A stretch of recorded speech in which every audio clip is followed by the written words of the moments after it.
All right, I'm going to show you guys what I got here. And this is a cheap model, usually about 15, 20 bucks. This comes from Harbor Freight. It's a Warrior brand. And I got it disassembled. It's usually going to come in a box like that. The guard may or may not be on. I can't not remember. But I'll tell you what I'll do real quick. So this got a just a little tension with the screw there, and we'll take that off. How about that? It's Phillips. Oh, I guess we won't take it off. Yeah, I don't have a Phillips screwdriver out here, so we're kind of stuck. But anyhow, that little piece just the guard just slides on this collar. It's a hump piece, and then you tighten that screw down. Most of them's going to have it. Now, it's adjustable too. You can loosen that up, and you can change that to however you want it to be as far as where the guard is at, what works for you, and what you're doing with it. That said, I got the arbor off. Everything's apart. I took everything apart on it, and so that I could show how it goes back together. Now, this little piece would be the first piece that slides over, and it only goes one way. If you look at this arbor real close, it's got some notches in it. This little black piece can only goes on with that piece down. It's grooved on one side, and got to make sure that goes on there. That's pretty important, that goes on there the way it's supposed to. And it should be ring circle facing down.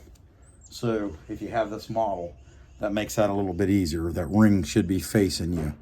Okay, next thing, wheel on. The wheel, of course this used wheel, will line right up with that ring. You see the roundness of that ring in there. The wheel will line right up with that. And then so, holding that just like that. Here's your nut. Again, this nut only goes on one way. It's higher on this end than it is on this end. It's flat. And you want that high end facing up. You don't want that end contacting your wheel. You want this whole nut, the flat part of that nut, so that the piece that's risen is facing up. And so we'll go ahead and run that down. And then to tighten the wheel in there, this thing has a push button on this side of it. And that push button has a pin in it. That pin, you push it, and then you spin that until that drops. And you'll feel it drop. You push on. You got to push pretty hard. I will say that. I'll do that again. So, pushing the pin with my index finger until you heard it snap. It dropped down. You feel it drop. And then this little spanner wrench, it comes with the tool, just like that. And as hard as you can, it will tighten up. So don't worry about if you didn't get it tight enough. If you just got it snug, it will tighten up. Okay, so that's the first part. It also comes with a handle. Now, depends on right-handed, left-handed comfortability. A lot of times you're going to see chainsaw carvers use these, and they ain't got a handle on them. Or if they do, still using it with one hand. That takes a good bit of forearm strength to do it, and it's not for everybody. I'll say that up front. I'm right-handed. I'm going to put this handle on the left-hand side. Screw that on there. That baby's in there pretty good. Now, this switch, you turn that on, it's on. If you leave that on and you unplug it, when you plug it back in, it's still going to be on. That thing's going to take off. So always make sure it's off. In fact, OSHA and MSHA don't even allow these kind of tools to be used where they have a switch you turn on. It's got to be a paddle where it's constant. You have to hold it down in order to work, which is, for carvers, that's a hassle. But that's just the way it is. Okay, next. I'm working on this project.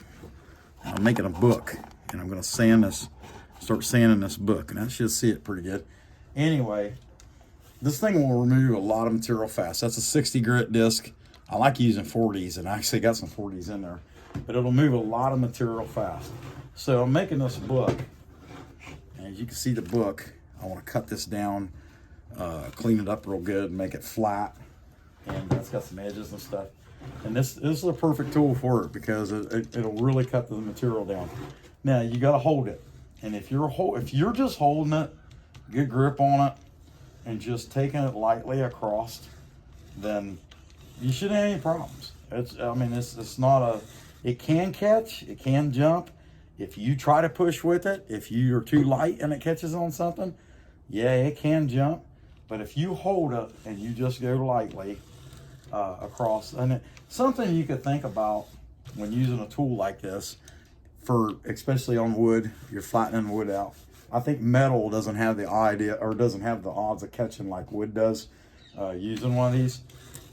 If you treat it kind of like when you see a hairdresser, you see a hairdresser using the hair dryer, and they just barely blowing it across a person's hair, barely touching their hair. If you thought about that, not that I've ever had experience with that, but if you thought about that and you used the tool accordingly, real light across, and just kind of barely rubbed it, you're gonna take material down quick. I'm gonna show you.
So that, in a nutshell, that's smoothing. That's just smoothing something out.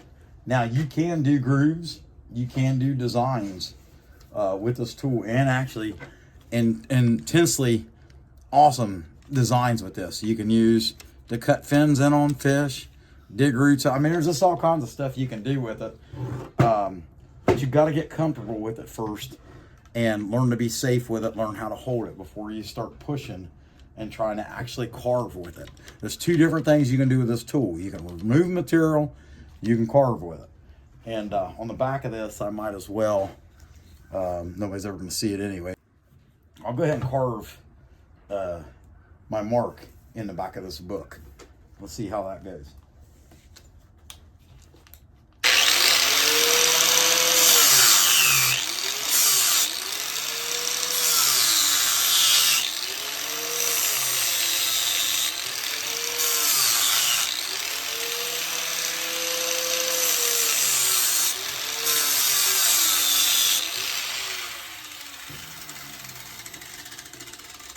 Now with that, I did press a little bit.